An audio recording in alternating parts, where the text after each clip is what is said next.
She introduced the women to the numerous desks scattered around the room, sorting through papers. The place where the ladies prepared to solve such serious problems was located right under the boutique, and no one would have suspected anything strange. The fair-haired lady in the gray dress stood up and took her new acquaintance by the hands, greeting her in the teapot, and she carefully asked what it meant. The girl readily explained to the new member that this is the name of their association, which does not allow for any options for suspicion. Aurora was also told that the long name sounds like elegant autonomous peers of trust, but much easier than a teapot. The pink-haired girl chuckled softly when she heard the name, but muttered that it was amazing, even if it was a bit long. Interrupting this conversation, the Marchioness said that she wanted to show the girl something, and then pointed her hand in the right direction and asked her to follow her.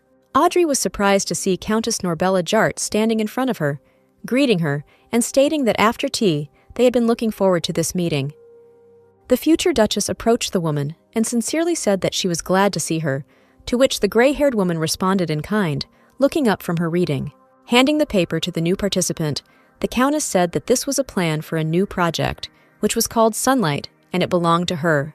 The woman explained that the young lady's belief that she could bring light to destroy the darkness inspired everyone, and the project would start small.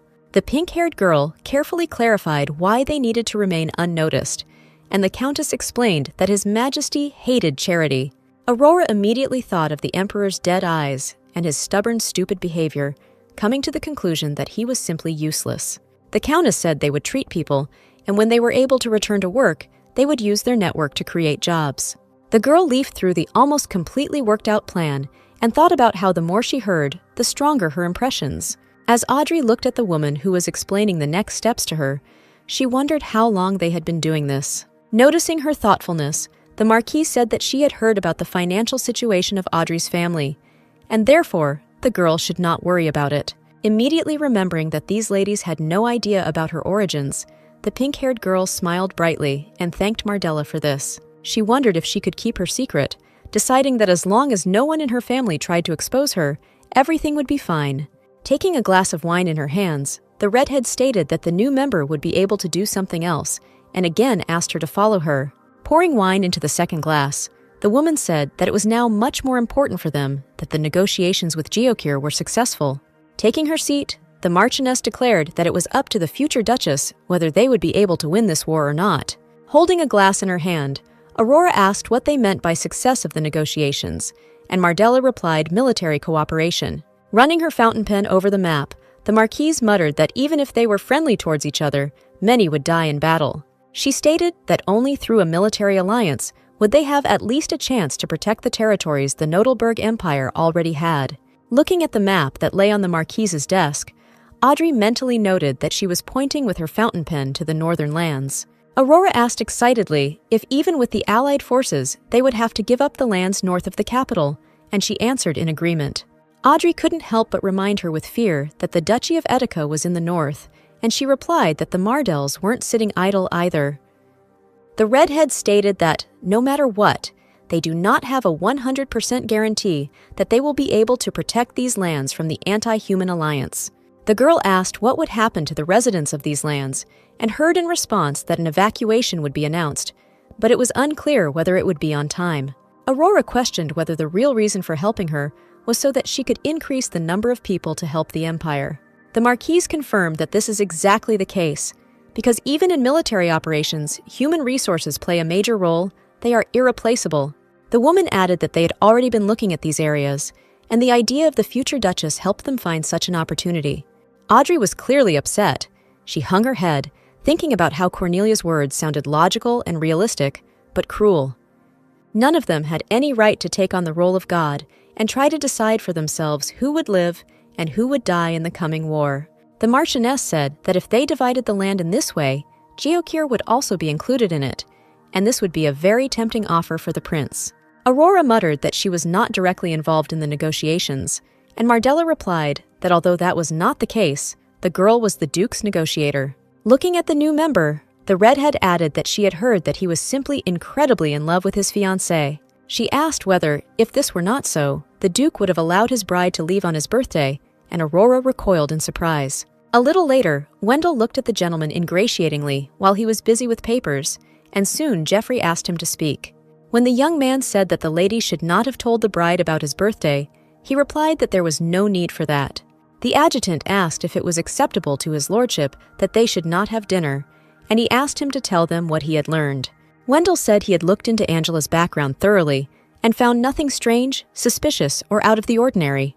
The young man said that the maid was from an ordinary village, and a month after Aurora appeared in Audrey's family, Angela was hired as a servant. The blonde nodded after listening to his assistant's report, then turned his head and asked if there was any information about Aurora's identity. Looking at his papers, the blue-eyed man replied with a sigh that his lordship's bride seemed to have appeared out of nowhere, and they had no evidence. The Duke ordered the investigation to continue because they would find something sooner or later, and the adjutant replied that he understood everything. The young man wanted to ask if he could be free, but the dialogue between them was interrupted when the door to the office suddenly swung open without knocking. Aurora was pale and seemed very frightened and upset, calling her fiancé's name, and this appearance was unexpected. Getting up from his seat, Jeffrey said that he thought she would arrive much later and asked if the girl had eaten, but she answered him in the negative. Wendell left, and Audrey answered the groom's question about this, explaining that she had not left early because the Marchioness allowed the guests to starve. He asked if anything had happened at this meeting, since his bride had arrived and was now looking like this, while the pink-haired girl remained silent. Ettica froze, his gray eyes widening slightly as the girl presented him with a bouquet of soft, powdery roses, which was decorated with white packaging. Looking at him with no joy at all, Aurora seemed very offended when she reproachfully asked why he hadn't told her anything. She sobbed and said that they were engaged, and the groom should have told her about the birthday, and Jeffrey asked in surprise what was the matter. Still looking down and not hiding her state, the pink-haired girl repeated her question, wondering why she was sent to this world in the first place. The Duke froze in shock when he heard the question of whether he could imagine how shocked she was that it was not he, but another person who told her about the holiday. Remembering their exit from the house today, Aurora wondered if those gift boxes decorated with bows belonged to him. The girl said with resentment that even people who barely knew him were able to give him gifts, but she had to look for something now. She added that the best she could find was a small bouquet of flowers, and Jeffrey asked again if something had happened. Continuing to talk about her worries, the pink-haired girl said that she even knew what the groom liked and what she could tell him. The blonde replied that he had no particular preference, adding that, besides the fact that his fiancé's gift was his favorite. Aurora jerked her head up and screamed, asking if he was joking, since he hadn't even opened the rest of the gifts and she wasn't blind. Ettica suddenly touched the girl's chin with his fingers and called her name, asking her to look at him and interrupting this tirade. The Duke asked her for forgiveness, explaining that none of this was real, so he simply did not think about it and did not attach any importance to it. The man immediately admitted that it was entirely his fault and asked the girl not to cry, and the pink-haired girl, stuttering, asked why he assumed that she was crying. Jeffrey noted with condescension and calm that her nose was running, and Aurora flared up and declared that it was just a common allergy. She asked what he meant by fake, and the Duke explained that it was a fake birthday, staged to please high society. Audrey asked when his birthday was in that case, and the man explained that he didn't know, but it was definitely not today, and she shouldn't worry. Ettica asked if she really wanted to celebrate this day that much, and the pink-haired girl blushed, answering that yes, because he was her fiancé. The Duke asked whether he could then ask his bride for a gift, and she, confused, answered in the affirmative. The fair-haired man thanked her for this permission, and the whole appearance of the man seemed to her very strange and a little cunning, like a fox. Aurora's eyes widened, and she blushed brightly when she heard him ask for a kiss on the cheek, gently asking if he could really do that. Blushing so hard that it looked like she was about to steam, the girl clutched the skirt of her dress with her fingers and lowered her head, answering him with her consent. She tried to mentally convince herself that a simple kiss on the cheek meant nothing and that nothing would happen after that. Jeffrey had no intention of delaying. He moved the flowers behind his back so that they would not get in their way and leaned over his bride, smiling at her appearance. Aurora felt her heart beat somewhere in her throat as Jeffrey's warm lips touched her cheek. Then she pressed her fingers into his shoulder. When the man hugged her with one arm, the pink-haired girl was surprised and called out to him, but the Duke asked her to stay in that position for a little while longer. Tenderly wrapping her palms around the groom's neck, Audrey blushed even brighter and tenderly whispered happy birthday to him. Around the same time, a fair-haired girl in her estate was walking down the stairs holding a small candlestick in front of her. She thought about how glad she was that her dress was finished on time, and she also had the necklace almost ready to complete the look. The girl thought that it would be ideal if Duke Ettica were her partner, and mentally noted that she did not understand why her father hated him so much. Ruby stopped at the very end of the stairs when she saw a door slightly open to the side and light pouring in from the room, diluting the darkness. Entering the office, the girl asked her father if something had happened and why he was drinking alone at such a late hour, and he turned around. The man asked the heiress not to worry, explaining his condition by the fact that Duke Ettica was trying to cling with his claws to everything he could. Ruby asked what that meant, and her father replied that the Geokir prince had even specifically appointed him as his chief negotiator. Taking a sip of wine, the fair-haired man declared that this peasant had no idea what he was getting himself into and how serious all this business was. Blue Eyes remained silent in displeasure when she heard her father insult Jeffrey about him being an ambitious bastard. The girl suggested that his fiancé, who had become the prince's escort, could have been pulling the strings all this time, and her father turned around. Ruby sat down on the sofa, and the man asked if his daughter wanted to say that Aurora had won the prince's trust to secure a position for her fiancé. The fair-haired girl replied that if a girl from Audrey's family dared to get engaged to a duke, then she was quite capable of such plans. The girl added that, among other things, there were some rumors circulating in aristocratic circles, and the man clarified what they were talking about. Ruby told her father that she had heard this in her circle, but they said that Aurora was not a real noblewoman and did not even belong to the family of Baron Audrey. The father drained his glass, and his daughter thought that if she had not managed to get Duke Ettica, then no one would get him at all. Sipping another glass of wine, the fair-haired man listened with interest to all the gossip that could lead to something useful. On the day of the banquet, the maid who was combing the mistress's hair said that the hair on that side was tangled again and dropped the comb on the table. Aurora muttered that they were all very serious, and Angela declared that they would make the future duchess shine among the handsome men. The maid noted that only the necklace remained and asked if they could use the duke's new gift, receiving consent.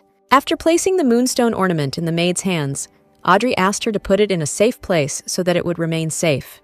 A little later, she was already running down the stairs, clinging to the banister with her hands, clad in white lace gloves, and calling for Jeffrey. Aurora, dressed in a beautiful white dress with delicate lace and yellow gemstones, apologized for being late. The pink-haired girl saw her groom ready below and said that he, as expected, looked simply magnificent. Ettic's suit could truly be called a pair, because it was made from the same fabric and executed in similar noble colors.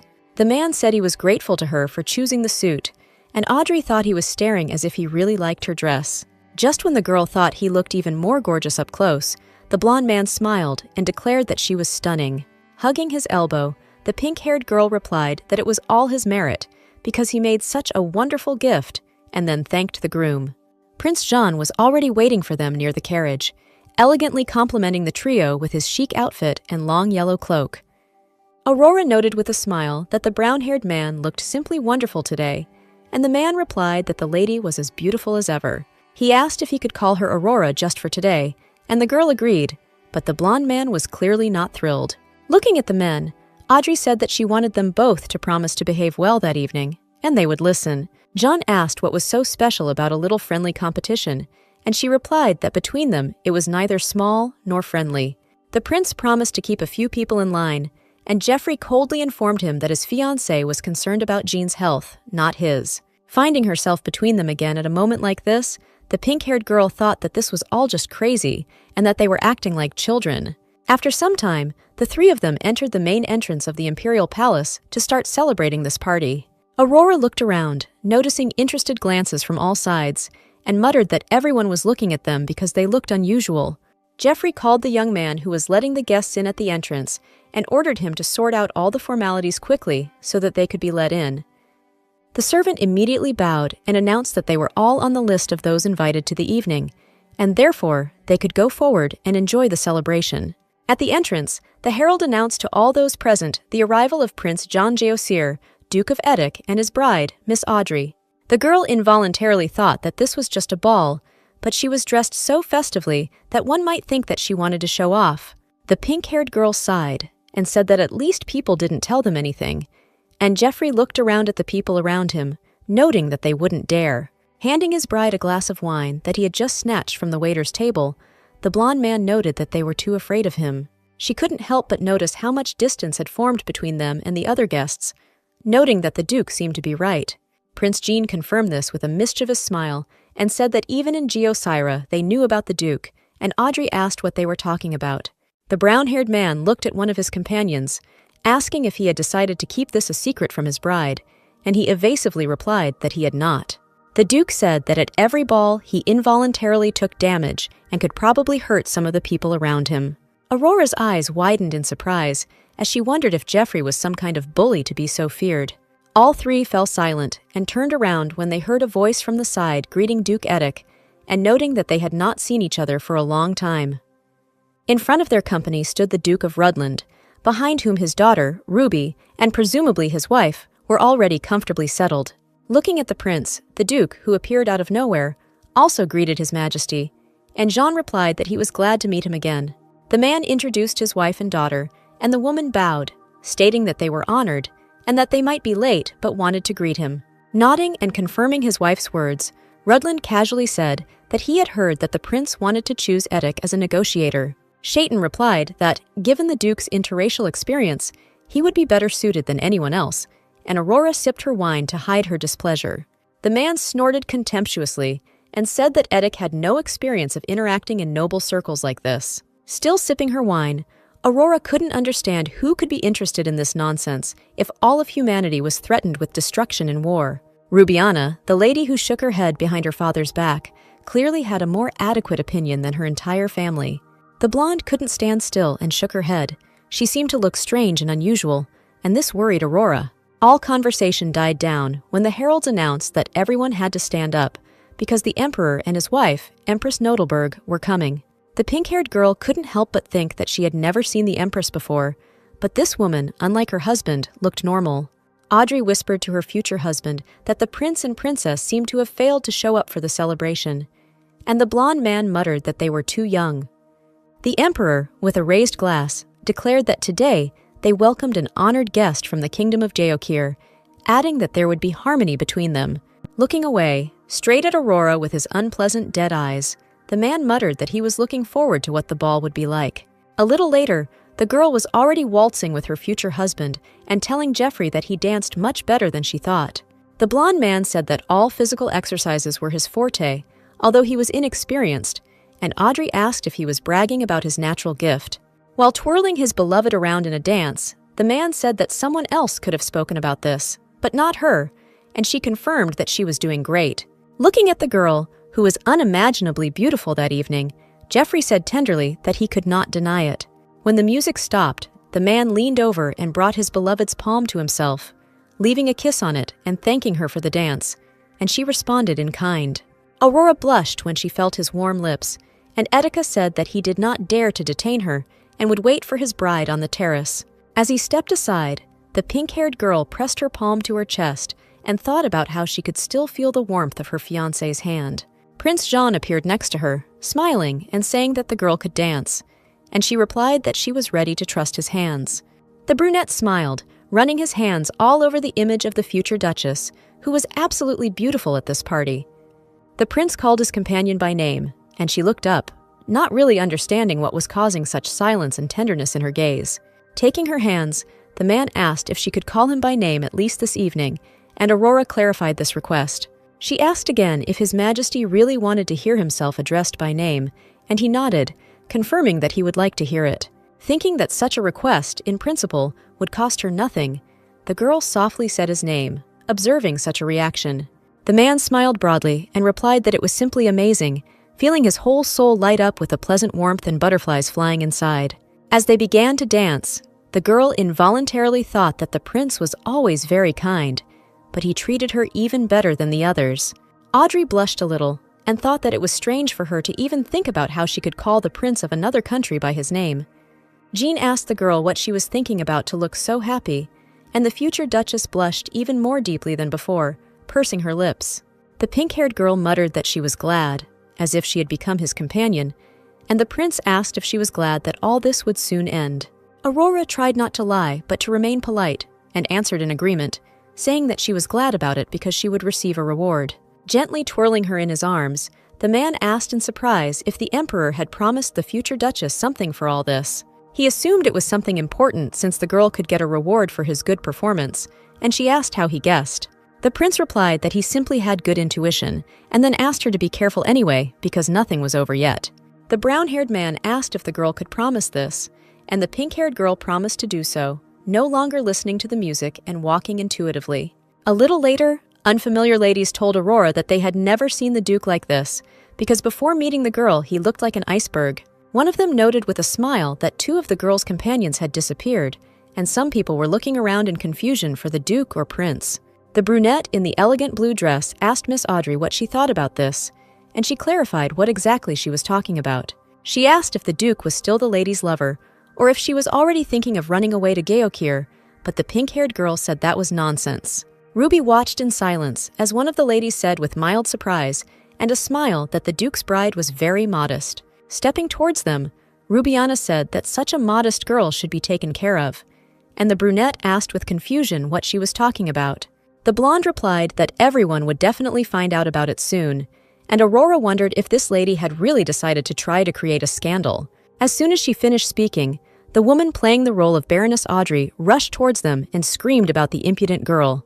The future duchess froze and opened her eyes wide when the woman began to scream. Was this really the kind of gratitude she received from the beggar? The pink-haired girl could never have expected that she would receive a sharp and burning slap in front of all the high society from her non-biological mother. Aurora's cheek ached, but her dignity hurt even more as the ladies of the aristocratic world began to whisper. Unable to even utter a word, Audrey wondered if she was in some kind of drama or soap opera and why this had happened at all. The Baroness screamed that the girl had dared to covet Duke Ettica and had even begun to defame the name of their family's own daughter.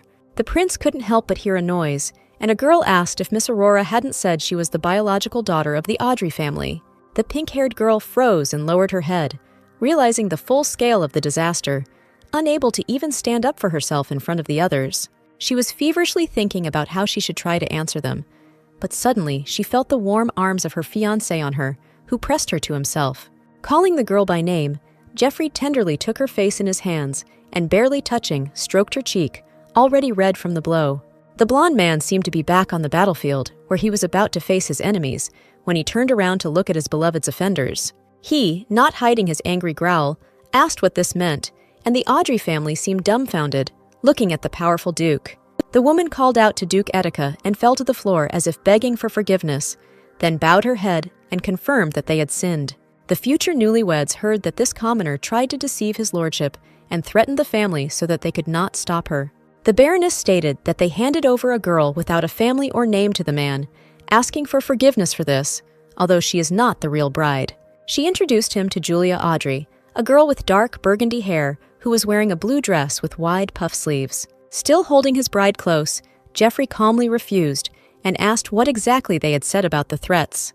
The Baron asked what they were talking about, and the blonde man reminded him that they had said that his dear Aurora had threatened an entire family. Ettica asked if their words were indeed true. Then how could a mere commoner threaten an entire noble family?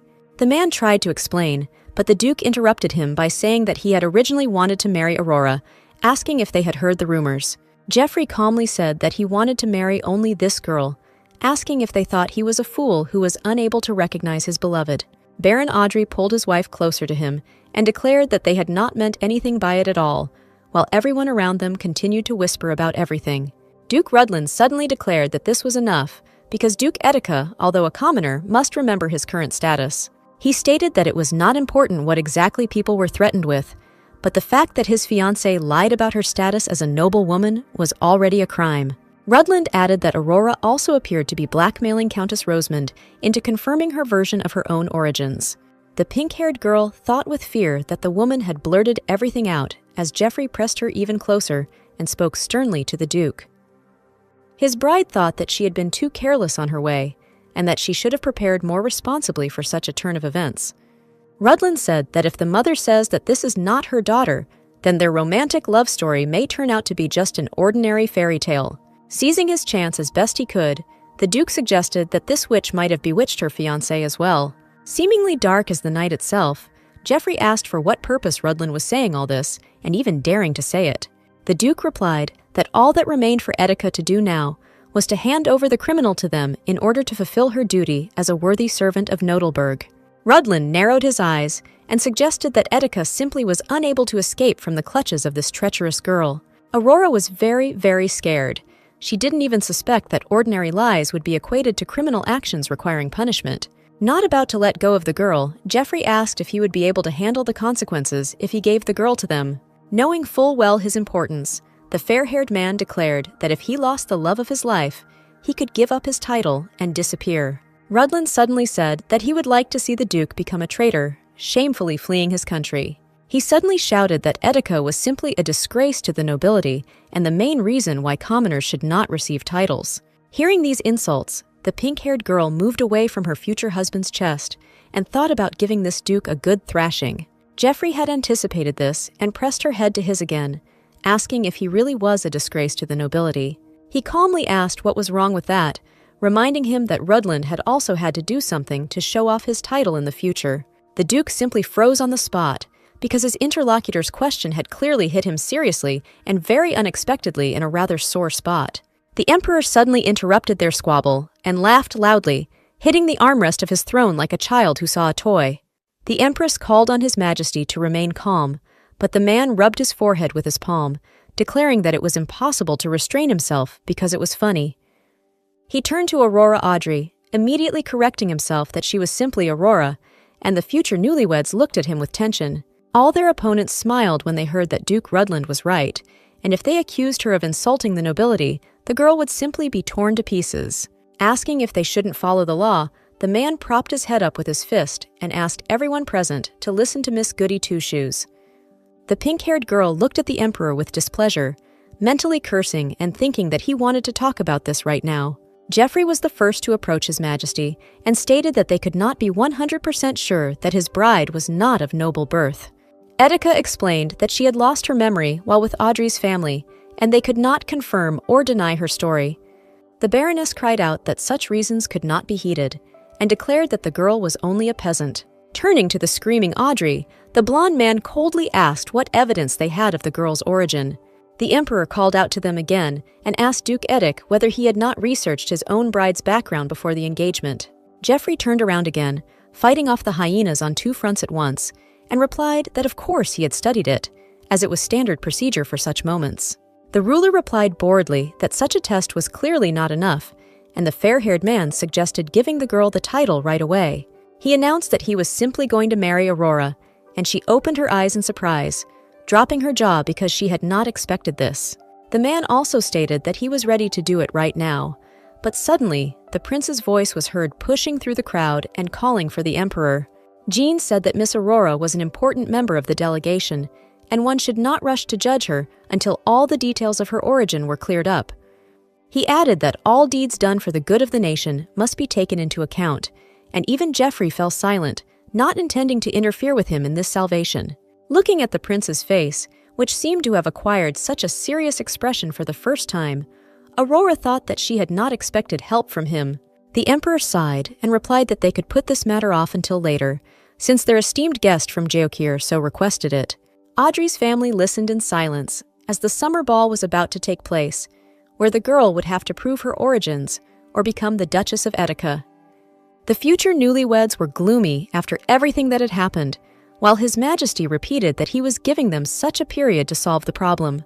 The Rudland family also listened attentively to the words that if no evidence appeared by that time, a trial would take place right at the ball. A little later, Aurora was in the bedroom, beating a pillow with her hands, screaming into the distance, asking what kind of abuse this was and why it happened. She asked whether it was really a crime to present oneself as noble, but anyone could make such a scene in front of everyone without punishment.